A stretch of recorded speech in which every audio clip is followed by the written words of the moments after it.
పారదర్శకతే ప్రామాణికం. Non working licence లీజుదారులకు నోటీసులు.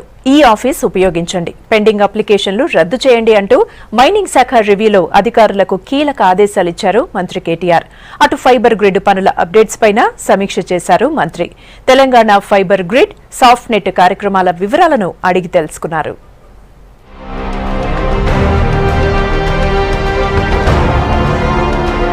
వరుస రివ్యూలతో బిజీగా గడిపారు ఐటీ, మున్సిపల్ శాఖ మంత్రి కేటీఆర్. మైనింగ్, ఐటీ శాఖపై వేరువేరుగా సమీక్ష నిర్వహించారు. రాష్ట్రంలో మైనింగ్ అనేది ప్రభుత్వానికి ఆదాయం, ప్రజలకు ఉపాధి కల్పించేలా కీలక నిర్ణయాలు తీసుకుంటున్నామన్నారు.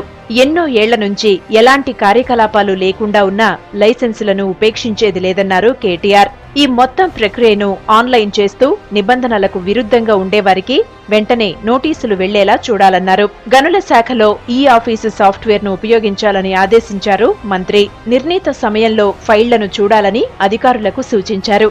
పాత అప్లికేషన్ల బదులు కొత్త వాటిని పారదర్శక విధానంలో మరోసారి దరఖాస్తులు తీసుకోవాలన్నారు.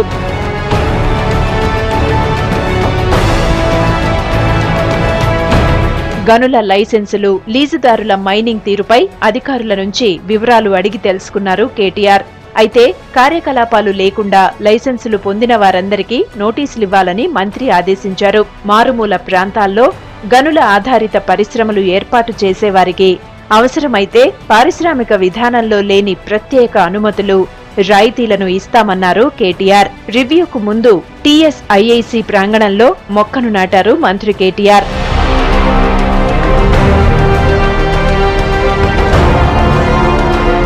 ఆ తర్వాత టీఎస్ఐఐసిలోనే ఐటీ శాఖపై సమీక్ష నిర్వహించారు. ఆ శాఖ కార్యదర్శి జయేష్ రంజన్ తో పాటు ఇతర ఉన్నతాధికారులు సమావేశానికి అటెండ్ అయ్యారు. తెలంగాణ ఫైబర్ గ్రిడ్, సాఫ్ట్వేర్ కార్యక్రమాలపై సమీక్షించారు. ఫైబర్ గ్రిడ్ పనులు జరుగుతున్న తీరును అడిగి తెలుసుకున్నారు మంత్రి. ఆర్డబ్ల్యూఎస్ శాఖ ఆధ్వర్యంలో నడుస్తున్న మిషన్ భగీరథ పనుల విధానాన్ని సమీక్షించారు. ఆగస్టు 2న అన్ని మిషన్ భగీరథ వర్కింగ్ ఏజెన్సీలతో ఉమ్మడి సమావేశాన్ని ఏర్పాటు చేస్తామన్నారు.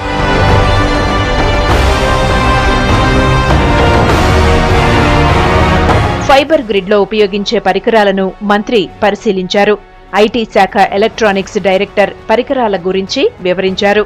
మిషన్ భగీరథ పైప్ లైన్ లో వేసే మేజర్ ఫైబర్ ఆప్టిక్ వైర్లతో గ్రామాల్లో ఇంటింటికి కనెక్షన్ ఇచ్చే వైర్లను, వాటి వివరాలను మంత్రికి వివరించారు. ఇప్పటికే ఫైబర్ గ్రిడ్ పైన అనేక కంపెనీలు ఆసక్తిగా ఉన్నాయని, ఫైబర్ గ్రిడ్ ప్రాజెక్టు పూర్తయితే ప్రతి ఒక్కరికి డిజిటల్ ప్రపంచ ప్రయోజనాలు అందుతాయన్నారు మంత్రి. మరోవైపు సాఫ్ట్ నెట్ ఛానల్ పేరు మార్చాలని, త్వరలోనే పునః ప్రారంభానికి ప్రణాళికలు సిద్ధం చేయాలని ఆదేశించారు. గతంలో చెప్పినట్టుగా ఛానల్తో యువతకు, విద్యార్థులకు, రైతులకు, గృహిణులకు ఉపయోగపడేలా కార్యక్రమాలను తయారు చేసుకోవాలన్నారు కేటీఆర్.